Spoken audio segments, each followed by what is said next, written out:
দায়িত্ব নেওয়ার পর থেকে বর্তমান সরকার প্রতিশ্রুতি পূরণে কাজ করে যাচ্ছে বলে জানিয়েছেন প্রধানমন্ত্রী রাজনৈতিক উপদেষ্টা রুহুল কবির রিজভী। সরকার প্রধানের আরেক উপদেষ্টা নজরুল ইসলাম খান বলেন, 6 মাসে সামর্থ্যের ঘাটতি থাকলেও আন্তরিকতার অভাব ছিল না। দুপুরে সরকারের 6 মাস পূর্তি উপলক্ষে আয়োজিত ব্রিফিংয়ে এসব কথা বলেন তারা।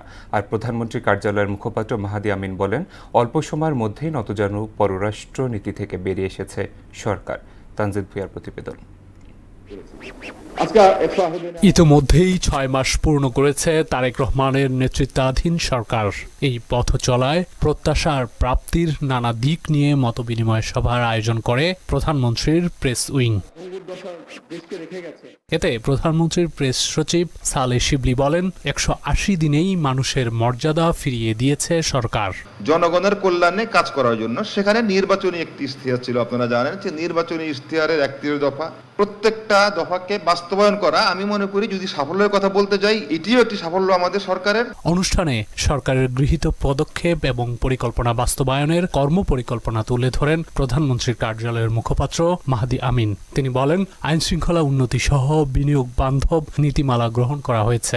বিশেষভাবে আনোয়ারা এবং মংলাতে আমরা দেখছি সেখানে বিভিন্ন ব্যবসা বান্ধব কিভাবে ইকোনমিক জোন তৈরি করা হয়েছে এবং বিশ্বের বিভিন্ন দেশের ব্যবসায়ীদের অনুরোধে বিভিন্ন বন্দরগুলো যেন 24 ঘন্টা চালু থাকে সে বিষয়ে উদ্যোগ নেওয়া হয়েছে। 6 মাসের অজস্র জনসম্পৃক্ত কর্মসূচিতে মাননীয় প্রধানমন্ত্রী দেশ জুড়ে যেখানে গিয়েছেন ঠিক একইভাবে জনগণের ঢল নেমে এসেছে।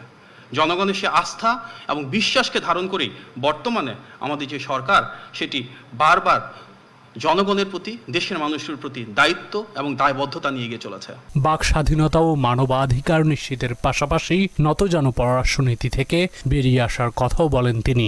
আমরা এমন একটি বাংলাদেশ গড়ে তুলতে চাই যেখানে বিশ্বের প্রতিটি দেশের সাথে দ্বিপাক্ষিক এবং বহুপাক্ষিক সম্পর্কের ভিত্তি হবে সমতা, ন্যায্যতা এবং মর্যাদা। সরকারের পক্ষ থেকে একটি বিশেষ কারণে জোরালো ভাষায় ক্ষুব্ধ প্রতিবাদ করা হয়েছে, কারণ আমরা বিশ্বাস করি বাংলাদেশের অভ্যন্তরীণ বিষয়ে কারো কোনো হস্তক্ষেপের ক্ষমতা নাই। প্রধানমন্ত্রীর রাজনৈতিক উপদেষ্টা রুহুল কবির রিজভী বলেন, মেগা প্রজেক্টের আড়ালে মেগা দুর্নীতি করেছে ফ্যাসিস্ট সরকার। তবে বর্তমান সরকার নির্বাচনী প্রতিশ্রুতি পূরণ করে যাচ্ছে।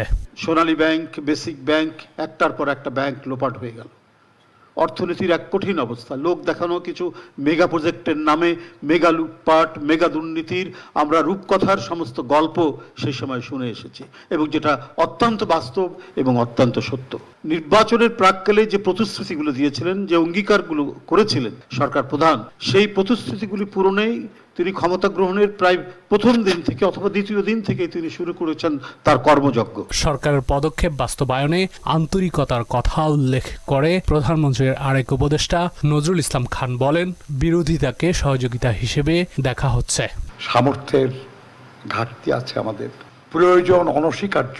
আন্তরিকতা থাকলে এবং নিষ্ঠা থাকলে আমার ধারণা জনগণের প্রয়োজন মেটানো আমাদের পক্ষে সম্ভব হবে। স্বাক্ষরিত জুলাই সনদ বাস্তবায়নের অঙ্গীকার পুনর্ব্যক্ত করেন সরকারের দায়িত্বপ্রাপ্তরা। আগামী দিনগুলির যে পরিক্রমা, সেখানেও তারা